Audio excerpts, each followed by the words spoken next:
ஹீரோவுமே college முடிஞ்சதும் அவர் love பண்ற பொண்ணுகிட்ட ப்ரொபோஸ் பண்ண போறாரு. ஆனா அந்த பொண்ணும் உன்ன லவ் பண்ண முடியாதுன்னு சொல்லிடுறா. ஏன்னு கேட்டதுக்கு உங்க அப்பா தான் காரணம்னு சொல்றா. ஏன்னா சின்ன வயசுல இருந்தே உங்க அப்பா டீச்சரா வேலை பார்த்துட்டு இருப்பாரு. அந்த ஊர்ல இருக்கிறவங்க ஸ்கூல் பசங்கன்னு எல்லாருமே இவர குதிரை முட்டன் தான் கூப்பிடுவாங்க. இப்போ கூட ஸ்கூல் பசங்கலாம் இவர குதிரை மாதிரி வரைஞ்சு போஸ்ட்ல அந்த டிராயிங்க வீட்டுக்கெல்லாம் அனுப்பியிருப்பாங்க.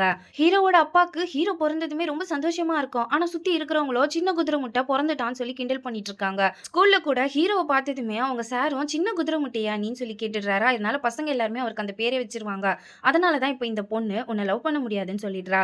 எனக்கு மட்டும் இல்ல நெறைய பேருக்கு உன்ன பிடிக்கும். ஏன் லவ் கூட பண்றாங்க. ஆனா உன்ன யாருமே கல்யாணம் மட்டும் பண்ணிக்க மாட்டாங்க. ஏன்னா உன்ன கல்யாணம் பண்ணிக்கிட்டா நாளைக்கு ரோட்ல போம்போது எல்லாரும் குதிரை முட்டையோட மருமக போறான்னு சொல்லுவாங்கன்னு சொல்லிடுறா. அதனால இப்ப கோவப்பட்ட ஹீரோவுமே சைக்கிள பிடிச்சு தள்ளி விட்டுடுறாரு. அந்த பொண்ணுமே உனக்கு கல்யாணமே ஆகாதுன்னு சொல்லி சாபம் விட்டுடுறா.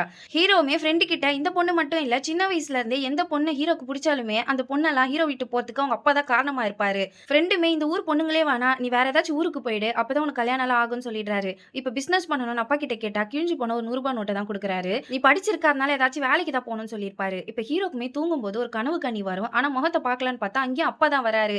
இப்போ ஹீரோக்குமே பெங்களூர்ல வேலை கிடைச்சிருக்கும். அந்த ஆஃபர் லெட்டர் பார்த்ததுமே அப்பாடா! இங்கேருந்து ஒரு வழியா எஸ்கேப் ஆயிட்டோம்ன்னு சொல்லி அவருமே சந்தோஷமா பெங்களூருக்கு கிளம்பி போயிருப்பாரு. ஆனா அங்க போனதுக்கு அப்புறமா எந்த பொண்ணுகிட்ட பேசினாலுமே ஹீரோ கிட்ட பேசுறதுக்கு இன்ட்ரெஸ்ட்டே காட்ட மாட்டேங்கிறாங்க. இதனாலேயே அவருக்கு ரொம்ப சோகமா இருக்கு.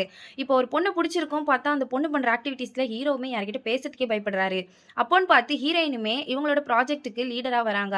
அவங்கள பார்த்ததுமே இவங்க தான் நம்ம கனவு காணின்னு சொல்லி முடிவு பண்ணிடுறாரு. இப்ப ஹீரோயின் கிட்டயே ஃப்ரெண்டா பேசி பழகுறாரு. ஆனா அப்பா, அம்மாவ பத்தி கேட்டா எதுவுமே சொல்லாம மறைச்சிடுறாரு.